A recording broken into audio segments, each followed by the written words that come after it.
ካልሽ አንቺ እናት ብቻ አይደለሽ፣ የእናት ተምሳሌት ነሽ። ሚስጥር መጠበቅ ለሌላ እናት ለማርታ ስትይ ሚስጥር ጠበቅሽ። ይህን ሁሉ ዓመት ይህን ሁሉ ዘመን ለእኔ ስትይ ሚስጥር ጠበቅሽ። አሁን ግን ይበቃሻል። እኔም ቅጣቴን አንቺም ልጅሽን የምታገኝበት ቀን ደርሶ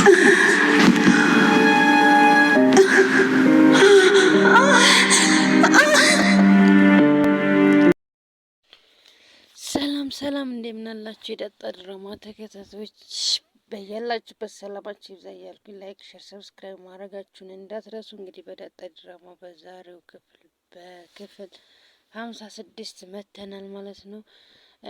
ያ ማለትም እንግዲህ በክፍል 56 ብዙ ነገሮች ተፈጥረዋል። መጀመሪያ እንግዲህ ናታንን አቶ ደረጀ ለናታን ጥያቄ ማቅረብ ነው። እንግዲህ ጥያቄውም እንደሚለው ያው ከኤቢ ጋር ትዋደዳላችሁ ወይስ እንዴት ነው? አንተ ለመጀመሪያ አባትና እናትህን ታከብራለህ፣ ግን እነሱን ስላከበርክ ብቻ የማትፈልጋትን ሴት አግባ ቢሉህ ታገባለህ ወይ ብሎ ሲጠይቀው አላገባም አለው። በዛውም ሹክሹክታውን ማለት ዳርዳሩን ብሎ ወደ መሀል ገብቷል ማለት ነው። ማለትም አንተ ኤቢን ትወዳታለህ ወይ ሲለው እኔ አልወዳትም አላገባትም እንደ እህቴ ነው ማያት ብሏል ማለት ነው። ያው ኤቢ ውሸቷን እንደሆነች ደረጀ ድሮም ነቅቶ ነበር፣ አሁንም አረጋግጧል ማለት ነው። እንግዲህ ሌላው ያው እንደዚህ ብሎ አለኝ ብሎ ለማርታ ሲነግራት አቶ ደረጀ ጋሽ ደረጀ ማለት ነው። ያው ማርታም እንዳልተቀበለች ነው። ለምን እንዴት እንደዚህ ትላለ? ድሮስ አዎ ወዳታለሁ አፈቅራታለሁ እንዲል ፈልገህ ነው ወይ? ምክንያቱም አንተ በልጆች ጉዳይ እንደማትደራደር ያውቃል። አዎ ወዳታለሁ ቢልህ ልጄን እያባለጋት ነው ብለህ ታስባለህ ብሎ ነው እንደዛ ያለ እና ቀጥታ አይጠየቅም ብላ ነገረችው ማለት ነው። ግን እውነቱን ነው እሱ የነገራት። በቦሌም ብትል በባሌም ብትል እንደዚህ አይነት ነገር እሱ እንደማያደርግ አስረግጦ ለደረጀ ነግሮታል። ደረጀም እንደማይሆን ነግሮታል። እንግዲህ ለአባትየው ደውልለትና እንማከረ እያለችው ነበረ። እሱ ግን እንዴት ብሎ ነው አሁን ለአባት አይደብርም እንዴ? ናታን ራሱ ለዳጣ ሲናገር በቃ የሆነ ነገር እነግርሻለሁ ምናምን ብሎ ነበር እና አባዬ እኮ እንደዚህ ያለኝ ዳጣን ማሚን እንትን ላግባ ሰርጌ ደርሷል አላት። ማን ነው? አብጌል ላግባ ሰርጌ ደርሷል ስላት ነው እንዴ ምናምን ስትል ነበር። ይሄን ነገር አመረራችሁት እንዴ እናንተ ግን እንዴ ምን አስባችሁ ነው? አብጌልም ስትል ነበር ግራጁዌቲ ጊዜ ናታን ቀለበት ያስርልኛል እያለችኝ ነበረ። እሱ የሆነ ነገር የሆነ ፍንጭ ሳትይዝ አታወራም እያለችው ነበረ። ያ ነገር ግን እንደማይሆን ነገራት። እንዴ አባዬ እኮ ልጄን አግባልኝ ብሎ ነው የጠየቀኝ።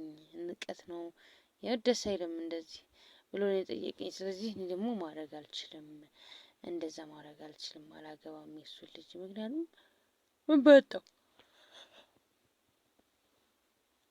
እናቲቱን ለማጣበቅ የሞከረችው ቁማ እንዳቀርባት ነው። ምክንያቱም በዛ ጠባዩ የሚቀርባት ስለማያገኝ እንግዲህ እና ዳጣንም እንደዛ ብሎ አስረድቷታል። ያው ትንሽ እንግዲህ የእነሱ ነው የሚከብደው ማለት መጨረሻ ላይ ከእነሱ ፍቅር እንደተያያዙ በፍቅር ዓለም ውስጥ እንዳሉ ሲታወቅ ሊደብር ይችላል። እንግዲህ እትዬ ማርታም በደንብ ደስ ብሏታል። ምክንያቱም ለእንትና ማን ነው ሰላምዬ ሻይ አምጥታ ስትሰጣት ሳልነግርሽ የሆነ ነገር እነግርሻለሁ ብለሽ ነበር በዛው ጠፋሽ ትላት። አይ እትዬ ከ3 ቀን ከ4 ቀን በኋላ እነግርሻለሁ፣ ልነግርሽም ላልነግርሽም እችላለሁ ብላ ዘጋጅባት እና በዛ መካከል ኤቢ ልታገባ ነው አለቻት። ቶሎ ውለጂና ቶሎ ጠንከር በይ፣ እዚህ ቤት ትልቅ ነገር አለ ስትላት ማንን ልታገባ ነው ሲባል እንግዲህ ናታንን ልታገባ ነው ተባለ። ናታን ደግሞ እንግዲህ ማለት እሷ ማለት አላወቀችም። በእርግጥ እውነት ይሁን ውሸት ይሁን ግን ደግሞ ናታን ከእንትና ጋር ጃልሳለች እሷ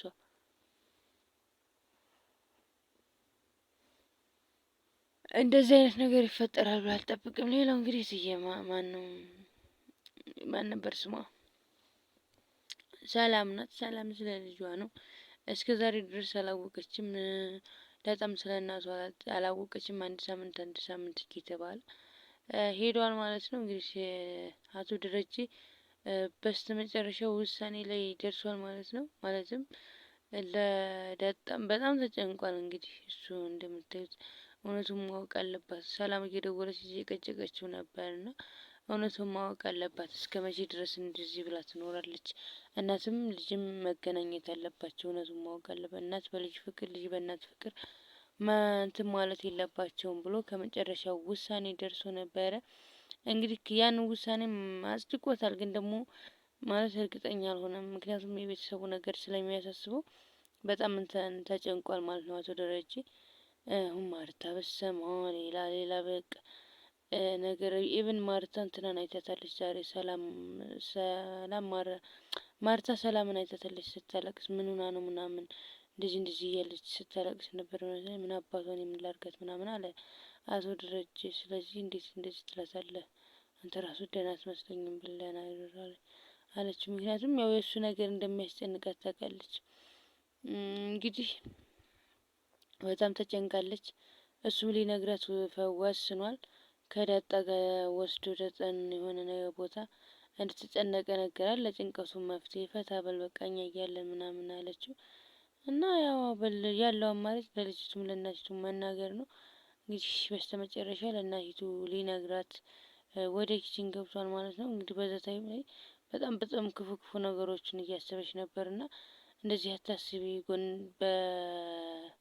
በአንዳንድ ፓርትም ጥሩ ይታሰባል። ልጅሽ አምሮባት ተውባ ምናምን ትዳር ይዛ ምናምን ቤተሰብ እየመሰረተች ልትኖር ትችላለች እና እንደዚህ አትበይ እያላት ነበረ እና ሊነግራት ሲል ማለቴ ልጅሽ በህይወት አለች አሁን ዛሬ እነግርሻለሁ ምናምን ብሎ እያስረዳት እያለ እኔ ሰላምዬ ፌንት በላች መሰለኝ።